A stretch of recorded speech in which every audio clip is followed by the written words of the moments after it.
সব সময় আল্লাহর কাছে এই দোয়াটা যেন আমরা করি, আল্লাহ কিয়ামতের দিন তুমি আমার হিসাব নিও না,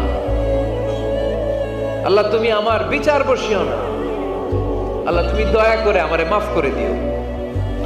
আল্লাহ যার বিচার করবেন ও জাহান্নামে যাবে, আর যার বিচার করবেন না সে জান্নাতে যাবে। আল্লাহ যদি বিচার করে আর পাই টু পাই হিসাব নেয়, নামাজ পড়লি না কেন, রোজা রাখলি না কেন, মিথ্যা বললি কেন, খাদ্যে ভেজাল দিলি কেন, মাছে ফরমালিন দিলি কেন, যৌতুক খাইলি কেন, ঘুষ খাইলি কেন, উল্টাপাল্টা করলি কেন, জিনা করলি কেন, একটার পর একটা প্রশ্ন বানে যদি সেই ভয়ঙ্কর দিনে আল্লাহ আমাদেরকে জর্জরিত করে, আমাদের কোনো উত্তর আছে? সেদিন আমাদের বাঁচার কোনো উপায় আছে? তাই আমরা সবাই আল্লাহর কাছে দোয়া করবো, আল্লাহ কোনো বিচার টিচার মানি না, কোনো বিচার করতে পারবো না, দয়া করবা। কথা কয় না? কি করবে?